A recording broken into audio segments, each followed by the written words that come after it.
elders like this in our own communities and families who are criminally overlooked. Meet this dog named Toby that is currently at a local animal shelter with poor conditions and waiting for someone to adopt him after the pandemic. Countless of dogs have been abandoned and have overcrowded the shelters due to mass misinformed adoptions. They're just a small example of the hundreds in our world.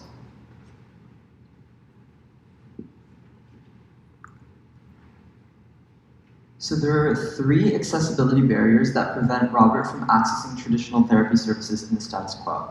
The first is that most therapy services are quite unaffordable, as they oftentimes charge exorbitant prices that elderly people can't afford. The second is that ever since the pandemic started, a lot of therapy services have transitioned online, which is not great for elderly people who are less tech savvy than younger generations and can't access these platforms as easily. And the third barrier is physical barriers. So there are 2 tiers to this. The first is transportation. Either the therapy services require individuals to go to a physical facility, or secondly, they only offer their services to organizations or institutions such as elderly care homes, schools, or hospitals, but they don't target the individuals in their own homes. In my own life, I have an elderly grandmother who became a widow early in her life with 3 young sons, my dad being one of them. As her 3 sons grew up and moved out, she became lonely and relied on visiting each of her sons and staying with them as much as she could. As her accessibility limitations caught up to her, she could no longer travel as much and was forced to stay alone. And the only light in her life was her dog, Lucky. And this connection was a spark to our innovation. Introducing TheraPup, a pup to cheer you up. TheraPup's mission is to give every senior the companionship they deserve. When we've lost hope in humanity to help the neediest community in our world, it is in the paws of man's best friend to make the change.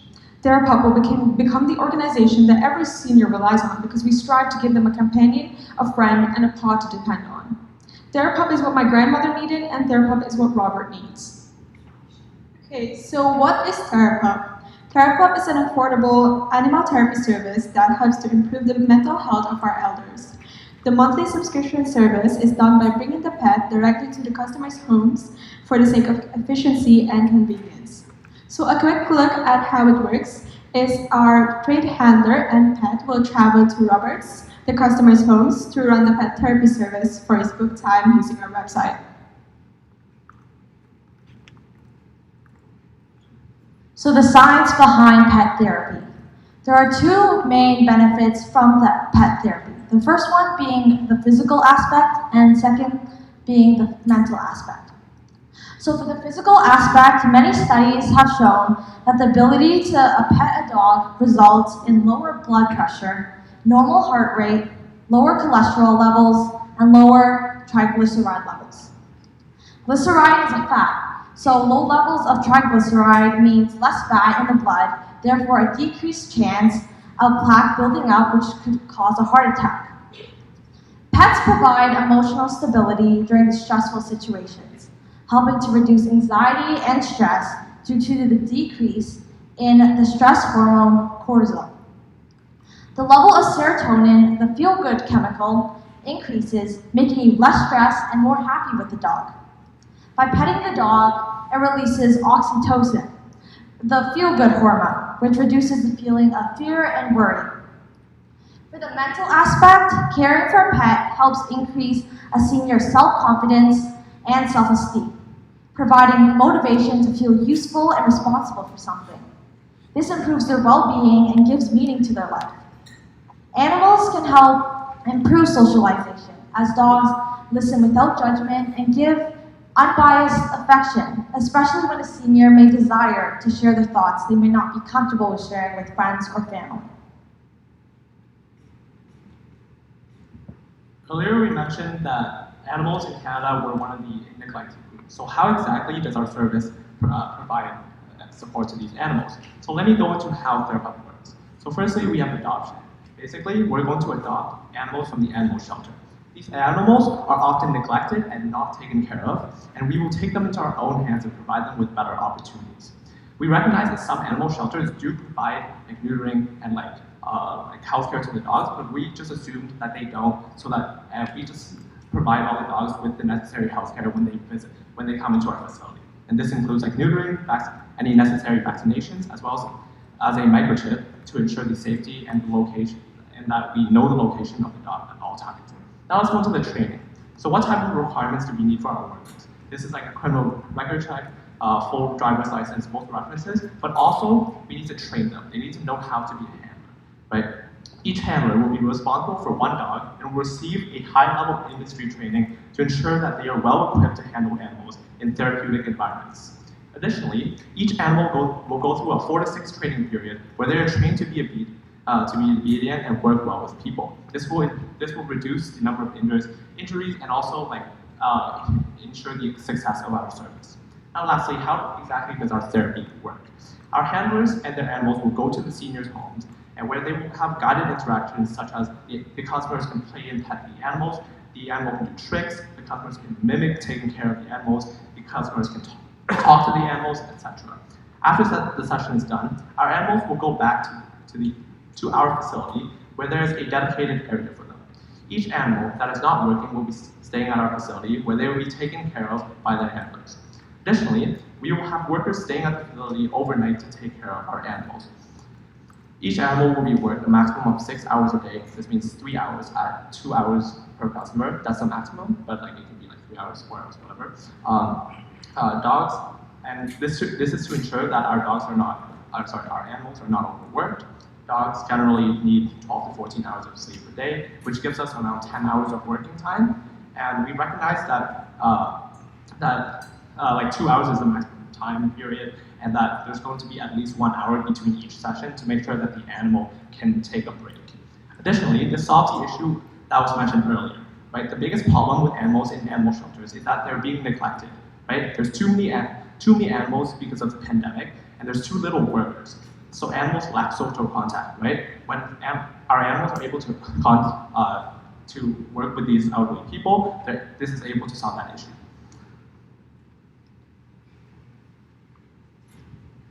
So for our location, we wanted to pick a city that had a large enough potential elderly consumer base for our company, but we didn't want it to be too busy or too expensive to run. So Ottawa is the best location for TheraPup because Ottawa has less traffic conditions compared to metropolitan cities, as well as the renting cost for the building is very low. This allows our startup company to easily transition smoothly to the real world. As seen on our chart here, there's enough elderly people where we can provide our service to. There's enough animal shelters where we can adopt animals and collaborate with other animal shelters. And that, therefore, the scalability level of this is very high.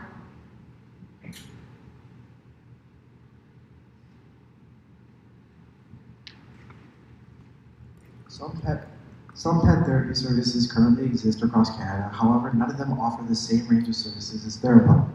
Our competitors, which include Alliance Therapy Dogs, Ottawa Therapy Dogs, and the Therapeutic Paws of Canada, are all limited in terms of the accessibility of their service. Their clients are restricted to established organizations such as elderly care homes, hospitals, charitable organizations, and etc., which all hinder their ability to provide quality service to demographics truly in need.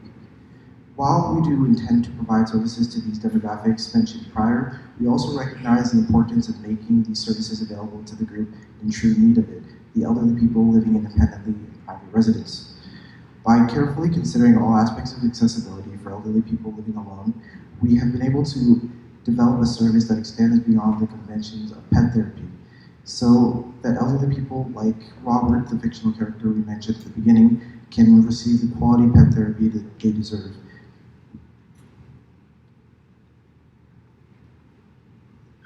In addition to the accessibility benefits that differentiate TheraPup from other therapy services, there are a couple of other differentiating factors. The first is personalization, because we allow each customer to select the dog breed or size that they want for their dog. This means that there's increased personalization, and then intuitively we are able to garner long-term connections and relationships between customers and TheraPup, because insofar as they feel that their services are more personalized, they're more likely to stay with us in the future and develop a relationship with the handler and the dog. But secondly, we also focus on the rehabilitation of the animals, because we don't just take service animals that a lot of pet therapy services do. We focus on animals in animal shelters. We want to alleviate a lot of the pressure that's placed on local animal shelters in Ottawa, and we adopt these animals, allow them to live a better life and to have social contact that they wouldn't otherwise have in local animal shelters.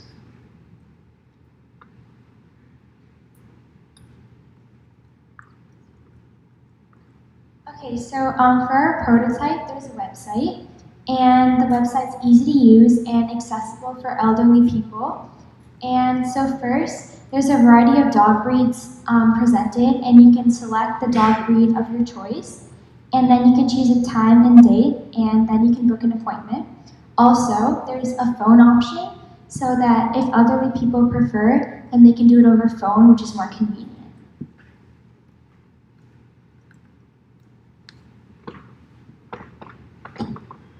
So advertisements are important to get our business off the ground. Of course, we need a name for ourselves.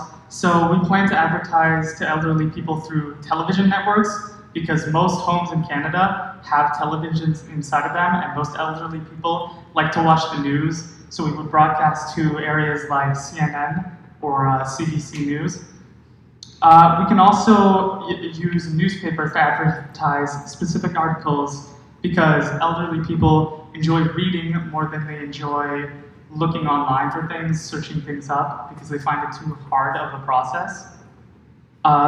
Finally, social media is useful to get the word out to younger audiences, and younger audiences, so like teenagers or young adults, can spread the message back to elderly people, causing a big loop. So if we get it out to younger audiences, they may say, hey, this product looks like something I would like my parents to have or my grandparents to have. So it would work in our favor. Okay, let's go into the expenses. So we have, this is our annual expenses, but we also have a first year expense, which just includes like the healthcare that I talked about earlier, but also includes any necessary equipment we need to buy for these dogs. That includes like the beds, cages, like toys, anything like that. Additionally, in our annual expenses, there's our major source of this is the employees we hire. We're hiring 4 paid employees at $20 an hour, which totals out to about $87,360. Additionally, as our company grows, we plan on reaching out to volunteers as handlers for our dogs, and I'll explain this later. Next. So for revenue, we make three sources of revenue. Firstly, our main service, which is just a service we offer to our elderly people. We will also contribute to events, which is like events in Canada. So like, you know how like events kind of have healthcare booths, but they don't have anything to actually deal with like mental health. So we'll be there to provide like a mental health service, and we'll charge these events. And lastly, we'll make money from ad revenue.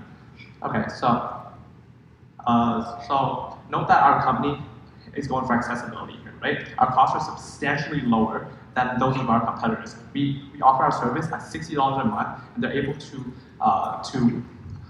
book at least 1 hour a week, right? With properly equipped volunteers, we can continue to provide cheap well-being services towards this demographic that's neglected in our society. So this is our plan, Project ACE. Our plan consists of 3 tiers, the short term, mid-term, and long-term. In the short term, we will roll out our primary service where we assist elderly people in their homes and overcrowded local animal shelters. In the mid-term, we plan on adding more choices and variety to our services, where we increase the number of dog breeds, and also on potentially adding a premium subscription option, which gives customers the option to have more pet therapy sessions in 1 month. In the long term, we plan on expanding to other provinces such as Manitoba and Quebec.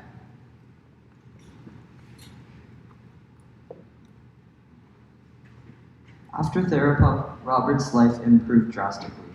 In addition to using a service that solved all of the structural barriers that prevented him from accessing traditional therapy services beforehand, he established a long-term connection and relationship with Therapup after having the ability to book countless sessions with the same dog and handler over time. With Therapup, additionally, Toby the dog is so much happier than before. Not only is he out of an overcrowded animal shelter where he doesn't receive enough attention, but he's able to meet so many new people and live a better life. This is the power of Therapup, because it's not just about making the most money or targeting the most profitable group. It's about our grandparents who are locked away at their homes, disconnected from society. It's about honoring our previous generations and the impact they had on the world. It's about recognizing how inhumane it is that so many elderly people feel lonely, isolated, and abandoned by traditional therapy practices. This is what we can do. We can treat loneliness and isolation one home at a time. Thank you.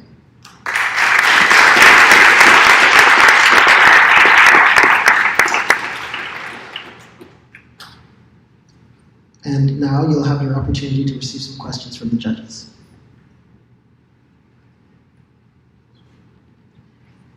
I like your point about giving this as a gift, like personal experience. I don't live close to my grandparents, and not as a replacement but as a compliment where I can't be there. I think it would be such a nice gift to have, to fill some of the gaps that a pet can provide. She's not a big phone talker. Sometimes she has to be by herself. I think a pet's like the perfect thing. I would totally use this.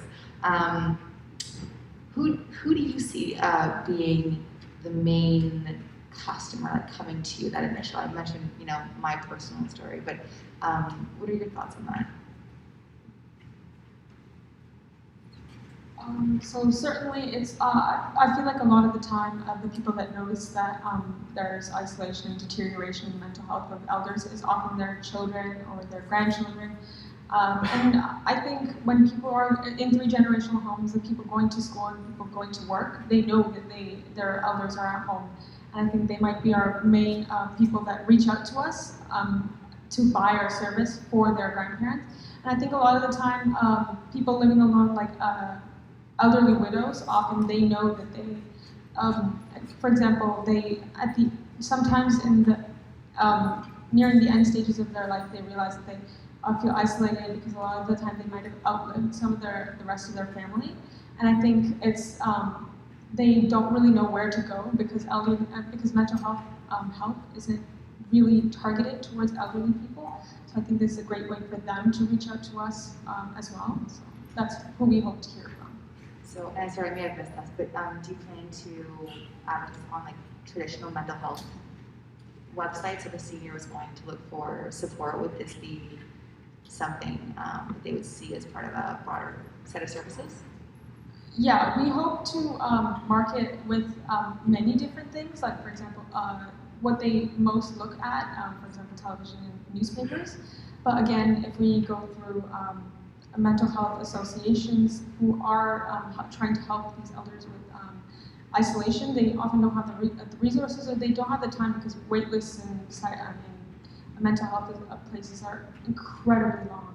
So this is an easier accessible way for them to refer to help themselves solve their isolation and their loneliness. Wonderful, thanks so much. Thank you for looking at ways in which we can take care of our elderly or shut-in, but also rescue animals, right? There's a connection there, hopefully a good one.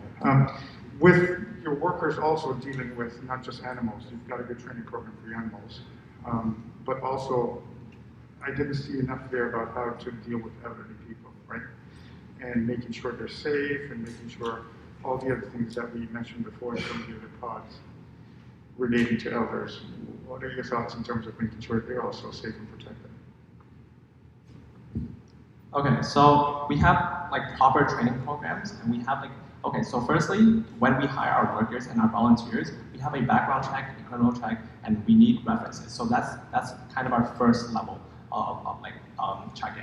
Secondly, we're hiring at $20 an hour, which provides us like a way to get like higher quality workers. And lastly, as I mentioned before in the slideshow, we have a proper a dedicated training program that's required to be a handler, and that will ensure that our handlers are well equipped to handle like animals with elderly people. Okay, yeah, I just want to make sure that the focus is also on how to communicate and interact with elderly people, right? Because these are all different stages that you're going to be coming across. Now, speaking of the finances here, you're paying your workers, just dog handlers, $20 an hour. In your business plan, your basic service is being charged 6 sessions for $60, and the sessions are 6 hours. right? So basically $10 per hour. In your finances, I don't see how you are planning to make up for that deficit in terms of an ongoing basis. It's not a good revenue model, right? So how do you plan to close that gap? Okay, so in our earlier stages of our company, we plan to work not-for-profit, like just as volunteers, so that avoids paying. So we only have to hire four workers. Additionally, with the way our company works, is that they're able to book unlimited times per week. It's just that when it's the most busy and it's all packed, they're limited to 1 to 2 hours per week, and we're giving that at least 1 to 2 hours per week. Yeah. So as our company goes on, as you can see, our revenue continues to grow. It's because we continue to get more volunteers and we get more dogs. See, if we get more dogs, we're able to grow our company substantially. Yeah, the gap is that you mentioned the dog handlers, individual one-on-one, $20 an hour. That wouldn't change in terms of how they would then deploy at the customer site, right? There is no plan here to close the gap, so your revenue will never increase based on that. So as I mentioned earlier, we plan on getting volunteers, and that's a way we're able to limit the amount of workers we hire for $20 an hour. And as our company grows bigger, it gets more popular. We're able to get more volunteers to work for us per week, and we can give them benefits such as free services at our company, or they're able to donate to a certain charity at the end of the month. All right, and 2 more points on the finances that didn't add up. You're choosing some of the most expensive advertising mediums there exist today, television and newspaper. Probably not as high impact in some of the other areas, right? And then another line, you've got ad revenues as part of your source of revenue and income. Those two they don't add up to me. So how do you close that gap? Okay. So the ad revenue is actually from our website, and the amount of money that we're putting into advertising at the start, it's mainly in the areas that specifically target the elderly people, such as newspapers, television, and Facebook. So that's what Sean talked about earlier, and we believe that as our company grows over time, and we're going to be able to make more profit, which can close the gap in our marketing. Okay. Thanks everybody for your presentation. This is great. Great to think about how we can fill the companionship gap that we're seeing in elderly populations. My question is around the impact. You shared a little bit about some of the evidence behind your approach. So I'm wondering, how are you going to track that? How are you going to track the impact, or how are you going to measure what's different after seniors are experiencing this?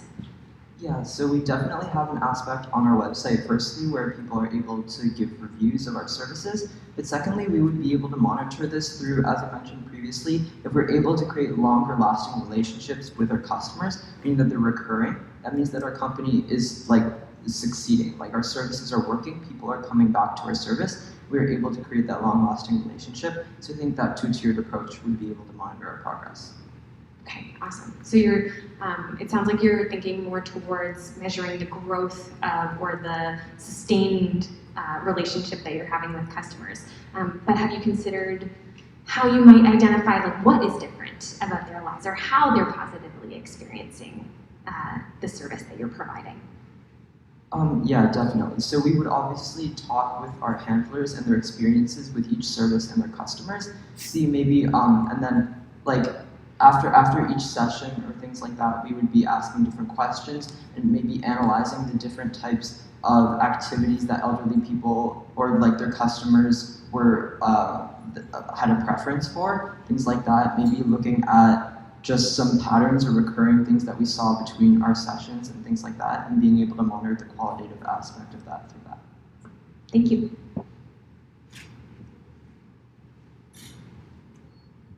Mark, thank you.